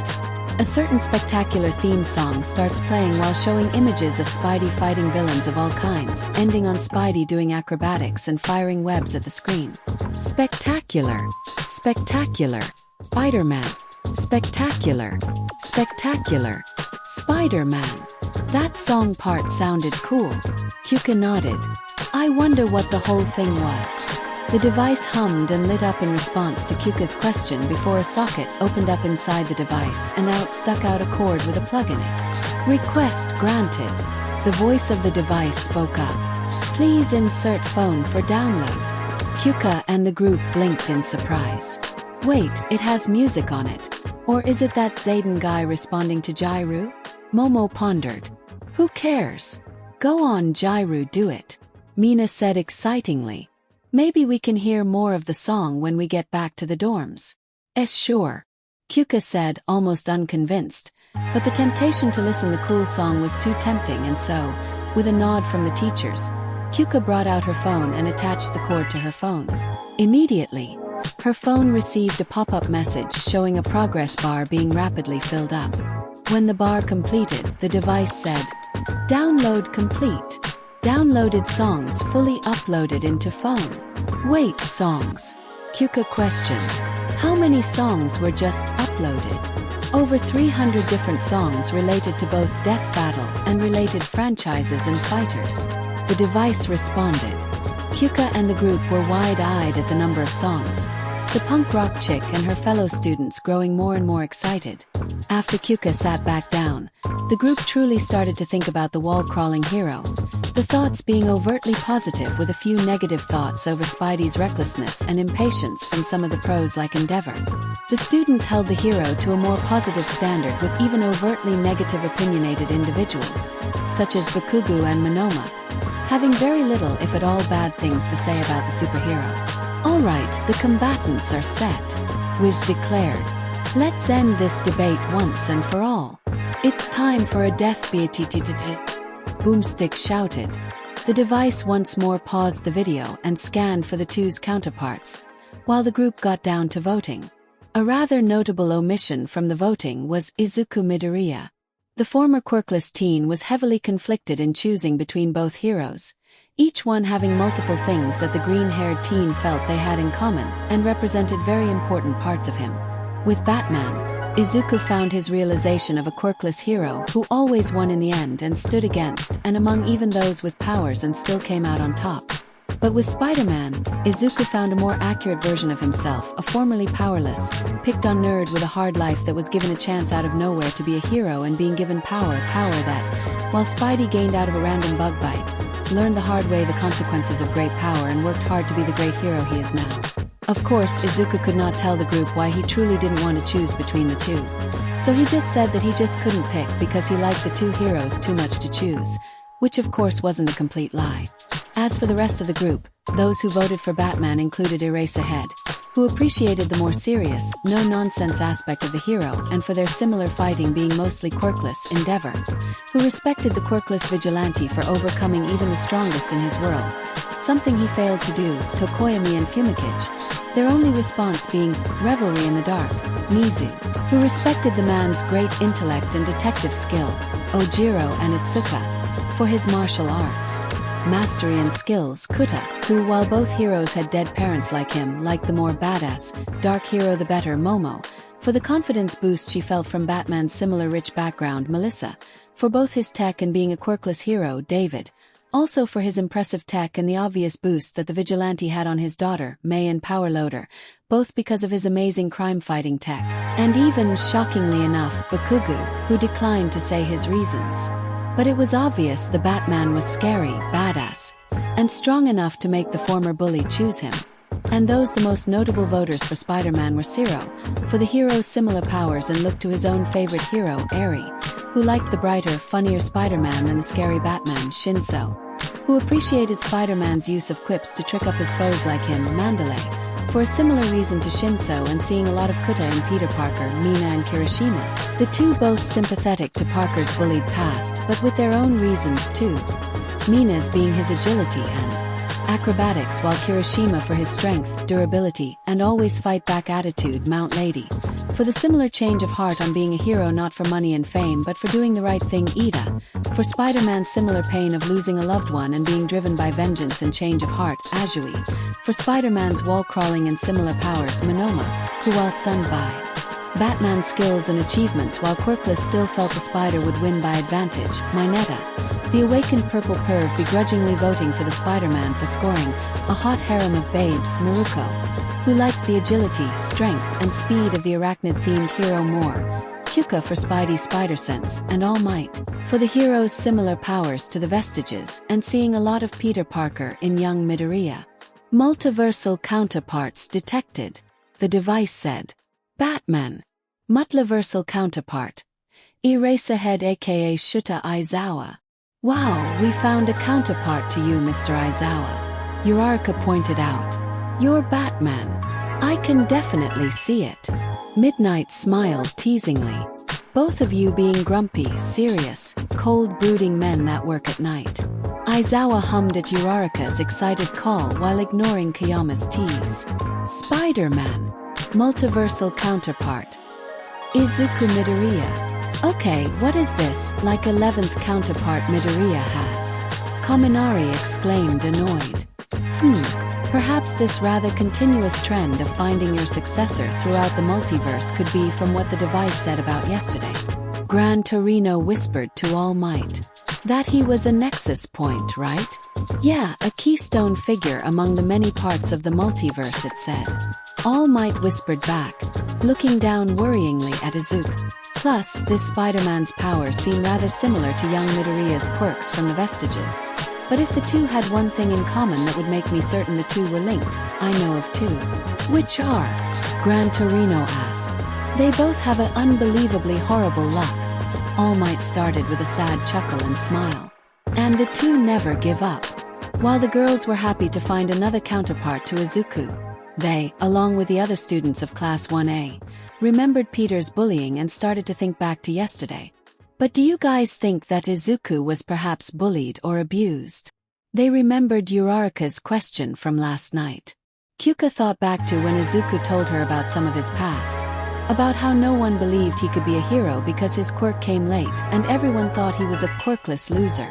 Add that up with Momo's evidence of Izuku being touch-starved, his counterpart's similar bullying, and bullying or betrayal being why he was the counterpart to that Kratos and Spawn, and the evidence did not paint pretty picture for the punk rock girl. The picture grew even worse when she remembered how Izuku looked to Bakugo back during Eggman vs. Wily, right when everyone was talking about bullying and how nervous and anxious Bakugo normally was, two emotions that the explosive teen never had except then. Todoroki looked suspiciously at Bakugo, likewise remembering how nervous Bakugo appeared during that video, and the weird response and reaction he gave when Kirishima asked him if he and Midoriya were friends before UA coupled that with this Peter Parker likewise being bullied by another blonde-haired jerk, and Todoroki felt that fully assured that if the theory he had forming in his mind was 100% true, then there would be hell to pay, and he would know his target. Additional counterparts detected. The device chimed in. Alfred Pennyworth. Butler and mentor to Batman. Multiversal counterpart. Izu. Ha! Mike laughed. Looks like the boss is your boss in another life, Shoeisuke. Be quiet for both our sakes. Aizawa whispered, Mike noticing the black eyes and smile of Nizu, wordlessly staring at him and Shoyuta that drove fear into both their hearts. Mary Jane Watson. Multiversal counterpart. Ochiko Uraraka. Eeh! Both Izuku and Uraraka both exclaimed, blushing heavily as they recalled that Mary Jane was the fiancée to Peter Parker, who was now revealed to be also Izuku. That's the second time that Uraraka has appeared to be love interest to Dash. Ida, sweetie, please shut up. Mina interrupted the class president. Ida turned to retort only to quickly shut his mouth up at the clearly upset and jealous girls of his class, as well as Setsuna, May, Mijire, and Melissa. Ajiri croaked, somewhat unpleased, but accepted that out of any one of the girls, it was Uraraka that was the closest to Midoriya.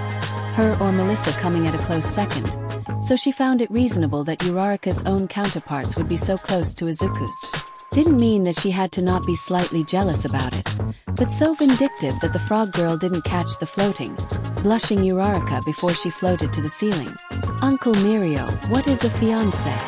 Eri asked, butchering the pronunciation of the word. She would have asked her papa, but his blushing, stuttering form clearly showed it was an unwise decision.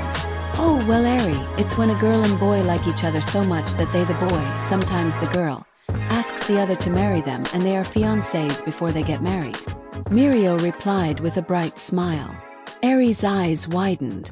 Like mamas and papas, she thought, looking at the two teens as well as the other girls.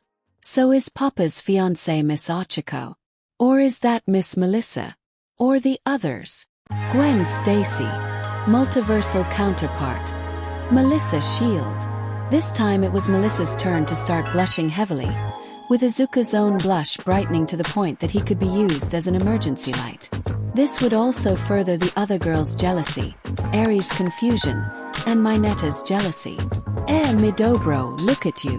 Kirishima chuckled, a teasing grin on his face. Looks like you are close to Uraraka and Melissa in another world too.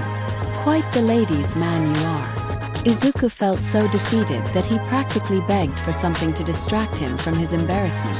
Wait, but isn't she dead? Kozai asked. Like from that green goblin. Izuku immediately took that back.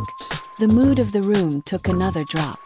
The guys and girls shot warning glares and come-on looks at the 1B student who sweated nervously, realizing his mistake.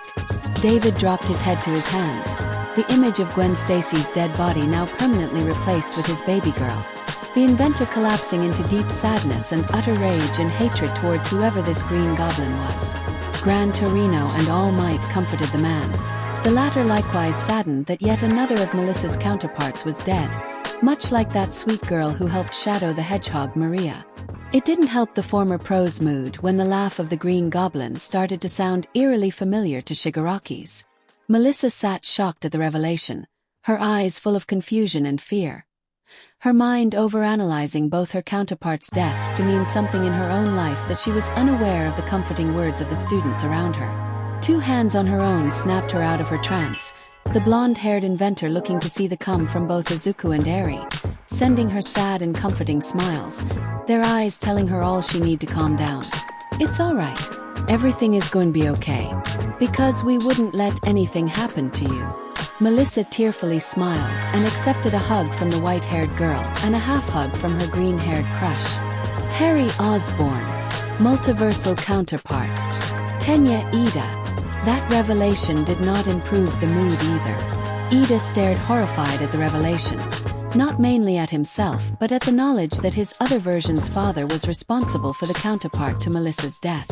The blue-haired student shook his head in disbelief, refusing to believe that his strict, honorable and kind father would turn out like this green goblin, that is if he even was his father's counterpart. Either way, it didn't help with the teen's feeling of guilt.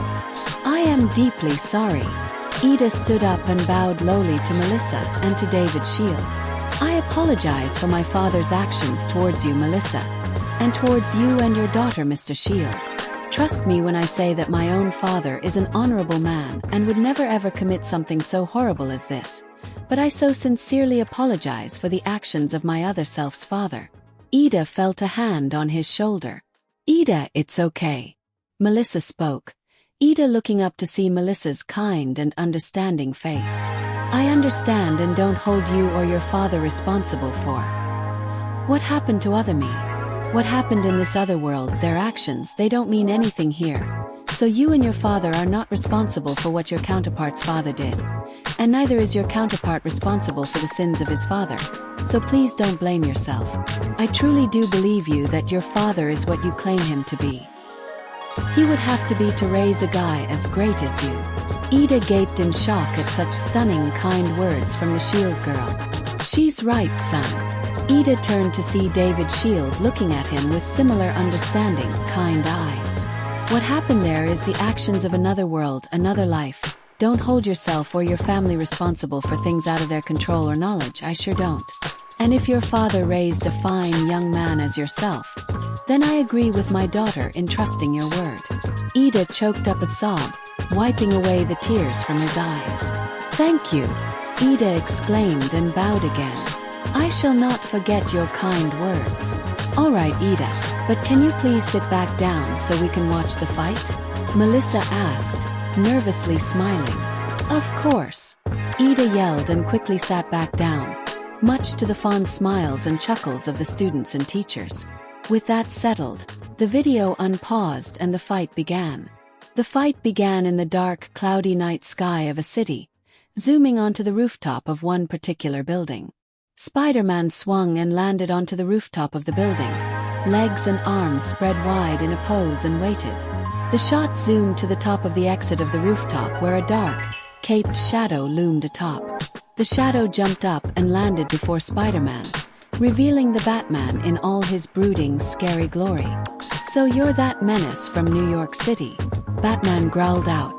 Come in quietly. I won't ask again. Man, that voice. Setsuna shivered. It's practically growls out, listen to me or you're dead meat. You've got a black belt and stupid if you think you're gonna beat me. Spider-Man quipped. Let's fight, tall, dark, and brooding. Fight. Spider-Man attacked with 2 webs bullets, which Batman blocked immediately before jumping back, blocking 2 more web bullets from the arachnid-themed vigilante. He's backing up from Spider-Man to keep his distance, Snipes said. Since this is a gladiator match with no knowledge of each other, Batman is keeping it safe to analyze his opponent's moves. Smart.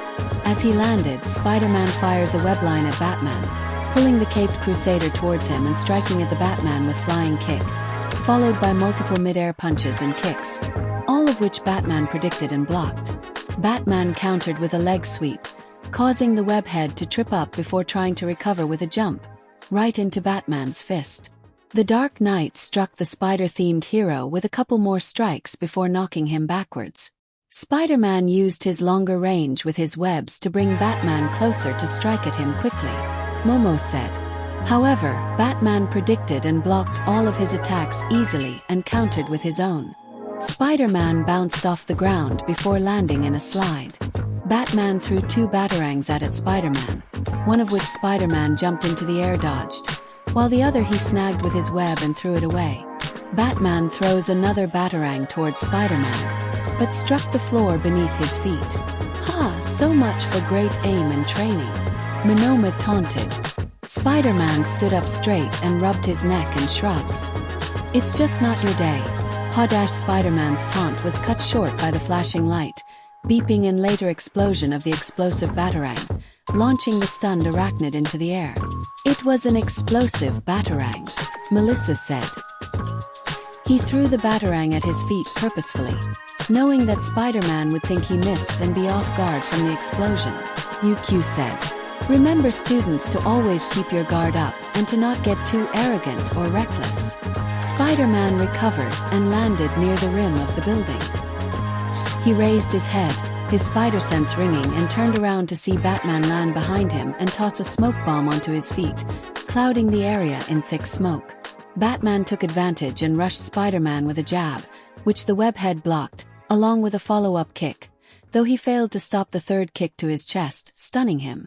As the last of the smoke cleared, Batman jumped over Spider-Man to land behind him. Spider-Man's spider sense flared in warning but was too slow to block the heavy kick to his back, launching him forwards. Wait, how did he get hit by those attacks? Kaminari asked. I thought that spider sense was supposed to warn him about oncoming danger.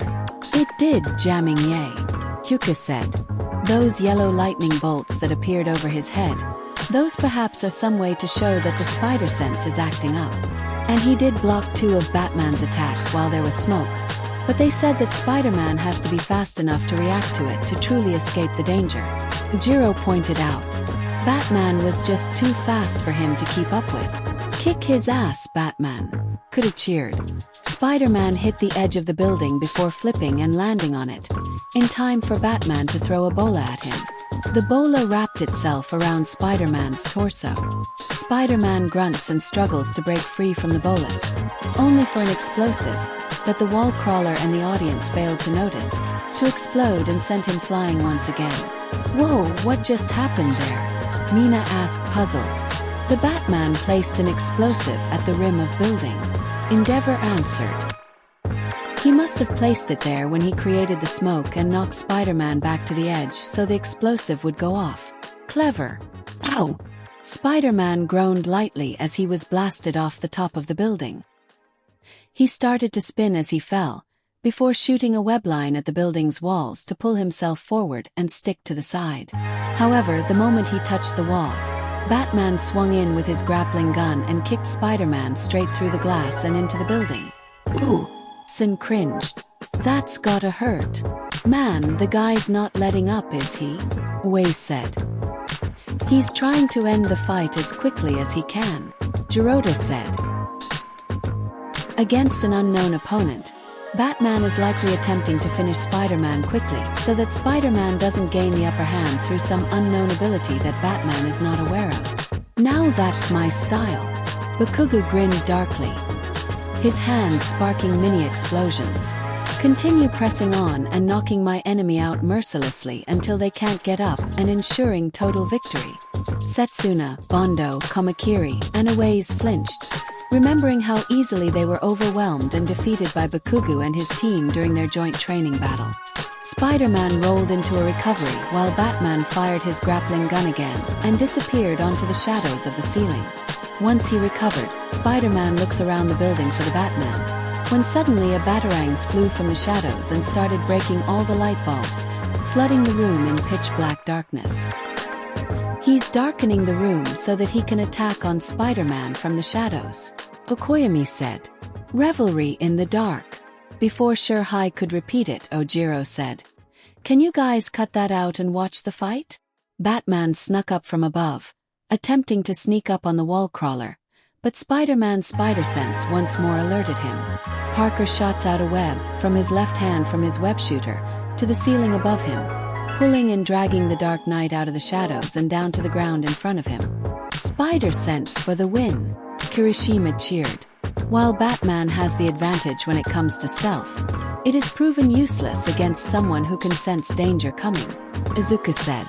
Spider-Man struck with rapid flurry of attacks at Batman, striking and staggering the off-guard Dark Knight. Batman countered Spider-Man's left hook with a grab and tossed him up into the ceiling. Falling down, Batman struck again with a focused, strong left hook and roundhouse kick to knock the web-slinger away. Spider-Man flipped into the air to try and bring down a skyward kick, Wayne striking back with a downward punch, sending the young adult superhero to the ground before following up with a sweeping, straight kick, knocking Spidey back again. They're both fighting back so fast and hard. Tetsu exclaimed excited. They're both so manly. Spider-Man's attacks appear to be mainly quick, powerful jabs and kicks made to overwhelm and stagger his opponents, fitting for his unique style, Mizu analyzed. However, Batman, in contrast, fights with more focused, heavy attacks to knock his opponents out with quick force and leave heavy damage. An interesting clash of different fighting styles. Sort of like seeing me versus you in the past, Toshinori. Gran Torino recalls. My fast jabs and kicks against your powerhouse punches. I remember. Toshinori groaned out, shivering upon the memory of having his ass handed to him by his old teacher in his brutal sparring matches. Recovering, Spider-Man fires another webline at Batman's chest, before swinging him around, rodeo style, and slamming him against the window, cracking the glass. Batman slid off and back onto his feet, standing sturdy and threatening. Spider-Man leaped across the room to Batman, ready to attack, only for a swarm of bats to crash through the window, breaking the rest of the glass and swarm inside, pushing Spider-Man back. "It's that bat transponder," May pointed out, excited. He used it to distract and push Spider-Man away. "It's sort of like your quirk, Koda," Sato said to the Oni voice user. "Only for bats." "Yeah," Koda nodded. "Perhaps I could use a version of his transponder, one that can work with my quirk so that I can have a greater range of my quirk." "Me and May could help you out with that, Koda," Melissa offered, smiling, much to Koda's nervous smile. Shaking off the distraction, Spider-Man rushed up to Batman and kicked him out the window. "Pardon moi," Spider-Man quipped. "I think this is your exit." "Haha, I like this kid," Miruko smirked. "He's fun. Isn't he around our age?" Yuku asked. "Well, his other self isn't," Miruko retorted before placing a finger on her chin pensively. "Although he is only younger by like 10 years. While I do not wish to partake in this, I would recommend to wait until he's 18 or older before you attempt any sort of advances on the boy," Shot remarked. "Relax, I'm not going to pounce the kid right now," Miruko said, wrapping her arms behind her head and relaxing. "I have my limits." "That would be a first," Edshot fired back, Miruko gaining a tick mark on her head. Suddenly, the Dark Knight's grappling hook snared Spider-Man's foot, dragging the web-slinger out of the building too. Spider-Man and Batman both fell down the side of the building, Batman gliding lightly with his extended cape. Spidey fired web bullets at the caped Crusader, the two floating towards each other to continue their fight in mid-air. The two proceeded to trade blows while both fell through the air. "Oh, a mid-air brawl," Nijire said, excited. "It looks so cool. Come on, Spidey Papa," Rui cheered. "Beat Grandpa Batman." The students and teachers nearly devolved into fits of uncontrolled laughter. Izuku rubbed his head embarrassed while Aizawa light-heartedly glared at the students and teachers, especially present Mike and Midnight, who looked like they were one crack away from howling in laughter. Spider-Man pushes Batman downwards to try and make him hit the ground first, but Batman uses his glider to get back up to Spider-Man, plant him underneath his foot, and upon reaching the ground, slam him against a bystander's car, Spider-Man groaning in pain as the car crumbled. "Yikes, now that has to sting," Hananuki hissed. "Deku, do you think I could do an attack like that?" Uraraka asked her friend/crush. "I thought it would be cool to make myself weightless and then return my gravity in mid-air so I can slam onto a villain below with kick. That could work," Izuku hummed, tapping his chin with his pencil. "You would need to figure out both the angle of your attack so that you can hit the villain instead of the ground while also taking into account the height you fall from and the force of the kick so that you don't fatally wound him. Plus you should probably add some reinforced cushioning on your boots so that if you missed and hit the ground or hit a hard object, you wouldn't accidentally break your legs from the impact." "Oh shit, I didn't think of that." Uraraka went wide-eyed and pale at the thought of hitting the ground and breaking her legs or accidentally breaking a bad guy's spine from her kick. "Don't worry, Ochiko," Shui said. "Me and Midoriya could help you out with that. And I'm sure May and Melissa could with the cushioning for your boots." "Sure thing," Melissa said. Batman jumps away from the vehicle, which then, unsurprisingly, exploded from another explosive, sending Spider-Man flying through the air again. "How many explosives does the guy have on him?" Toto asked. "From the looks of that belt and all the gadgets that he has already, probably lots," Toji said. Back on his feet, Batman fired his grapple gun at the web-slinger, who ducked the attack, grabbed the grappling hook and yanks on it, causing the caped Crusader to fly towards Spider-Man. Spider-Man attempted to strike at the oncoming vigilante only for Batman to bring his cape up around him to block the strike. Spider-Man then groaning in pain as electricity from Batman's 200-volt suit electrocuted him before being knocked away for the umpteenth time by Batman. "Who? Electro suit for win," Kominari cheered. Ha! Take that shitty Deku. Bakugo taunted. Your shitty idiot web head of yourself keeps getting knocked back over and over. And cue karma, Todoroki said plainly. The bat threw 2 more explosive batarangs towards his opponent, the spider dodging the first and second. But as the second one started to fly away, Spidey snagged it with his webs. Whoopsie! Spider-Man quipped as he flung the batarang back at Batman. The caped crusader shielded himself with his cape upon the impact of his own weapon, the explosion knocking him back. Looks like Spider-Man is catching on to Batman's tricks, Fat Gum said. They did say that the two could analyze and figure out a way to win against any opponent, Cementos said. It was only a matter of time before one of them did. Just as he recovered, Batman was suddenly hit by a web in the face, stunning him and leaving him blind. He's vulnerable, Hagakure pointed out. Having fun yet? Spidey yelled out before firing a barrage of webs towards the off-guard detective. Batman was struck by so many that his whole body was covered and trapped in thick webs and stuck on a giant web. No, no, no, no, no, no, no. Bakugo and the rest of the Batman student voters yelled. Yes, yes, yes, yes, yes. Zero and the Spider-Man voters yelled as well. Spider-Man flipped backwards and fired enough webs to create a large web slingshot. It's all or nothing. Spider-Man yelled as he pulled his body and the slingshot back before launching out.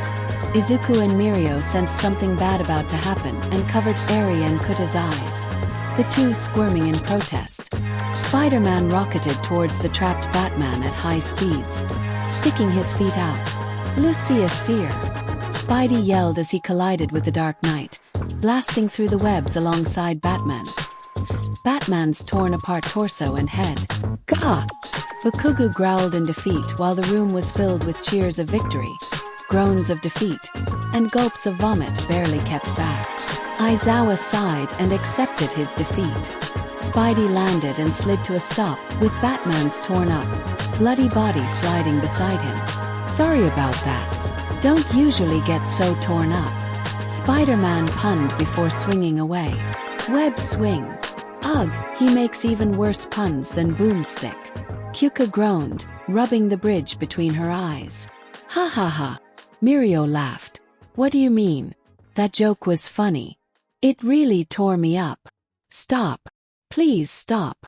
Nijire protested, much to Mirio's laughter, especially when Eri playfully swatted Mirio for the bad pun.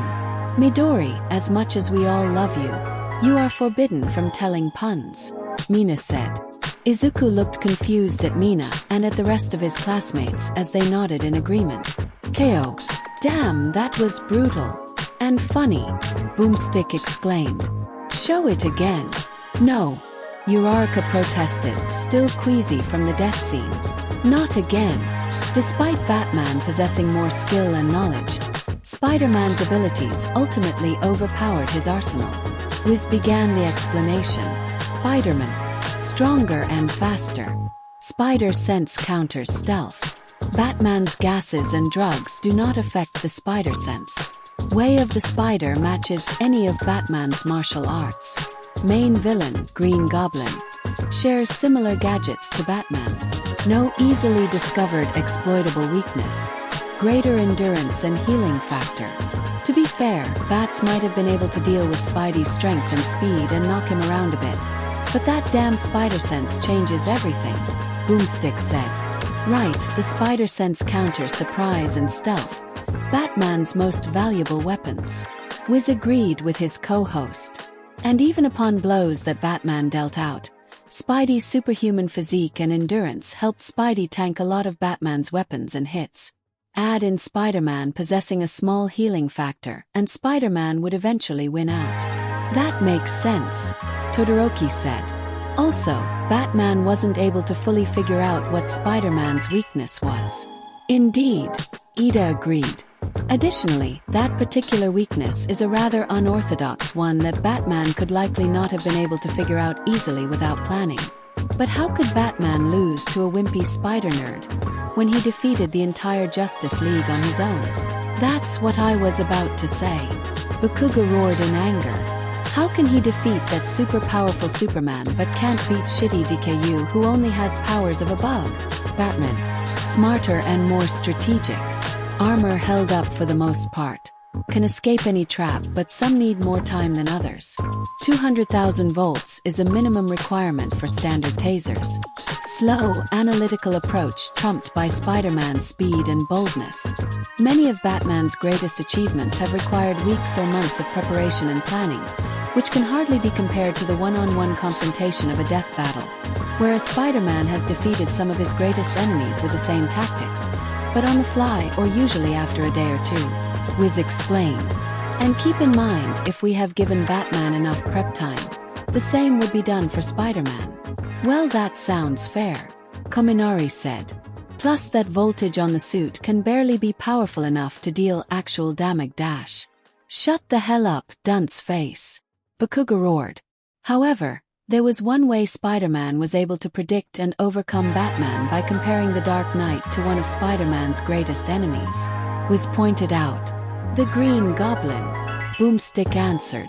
Izuku, Ida, Melissa, and David frowned at the mention of the nemesis to Spider-Man and the murderer of Melissa's counterpart. Right. Wiz jumped back in.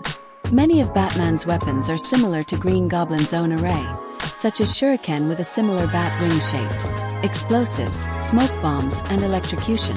Combine that with having faced many other martial arts masters and experts in stealth such as Captain America and Kraven the Hunter, and Spider-Man could easily figure out Batman's style and turn the tables. So while Batman was the more experienced and seasoned fighter, because his main gadgets and fighting styles in martial arts and stealth were similar to enemies Spider-Man has faced, then Spider-Man was able to predict and analyze Batman faster than Batman could analyze Spider-Man. Mandalay concluded. I don't know. Pixie Bob raised an eyebrow. Feels a little cheap, but whatever. And all of Wayne's money and the Commissioner's men couldn't put Batman together again. Boomstick punned. While the group groaned/chuckled at the pun, Ari looked at Mirio and asked, Is that from Humpty Dumpty song? It sure is. Mirio said, patting her head. Just try to forget what Mr. Boomstick said and stick to the original. Okay, Uri said. The winner is Spider-Man. Y declared.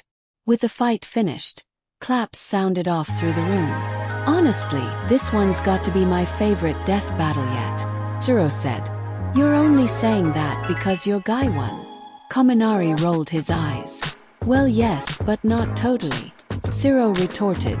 Izuku grumbled. Not exactly pleased that the quirkless fighter didn't win and was told that against. Spider-Man's superhuman abilities eventually won out, but he wasn't too upset, considering that his counterpart won and that he at least found respite in that this was merely a simulation and that the quirkless vigilante was out there somewhere, hopefully still fighting on the good fight, same with his own counterpart. Midoriya. Izuku looked towards Aizawa, who spoke. Congratulations on your counterpart's victory against me. It was a well-fought fight. Thanks, Mr. Aizawa. Izuku smiled appreciatively. And your counterpart was great too. He almost won many times too. Aizawa nodded before smiling darkly. However, I expect during our next training session that you can fight just as capably as your counterpart. Against me. Izuku's smile quickly morphed into a pale, horrified frown. His own ghost trying to escape from his body. I won the battle, but I lost the war, didn't I? He thought mournfully.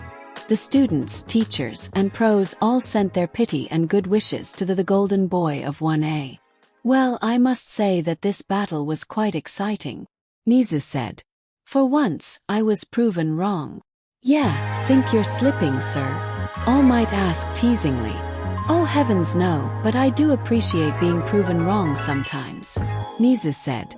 With all these unknown fighters and information, it was only a matter of time for when I would choose wrong. It truly is quite enjoyable figuring out who's going to win or not. Next time on Death Battle, Boomstick announced. A familiar theme began playing to the students as a red and white ball appeared, it releasing appearing a yellow-furred mouse-like creature, with a lightning bolt tail and red cheeks that sparked electricity. Pika-Pi! Pikachu! The students cried out in shock. Awesome! Kaminari cheered, stars in his eyes. We are getting Pokemon all up in this death battle. And my favorite one too. Is this from that Pokemon game that you said I should try out, Midoriya? Todoroki asked. The Pokemon does look familiar. Yeah, it's the mascot of the Pokemon games, Pikachu. Izuku replied, himself excited. I wonder who his opponent is going to be. Maybe another Pokemon. Melissa pondered. Or perhaps another fighter from a different universe with electricity powers too. Like Thor and Raiden's fight.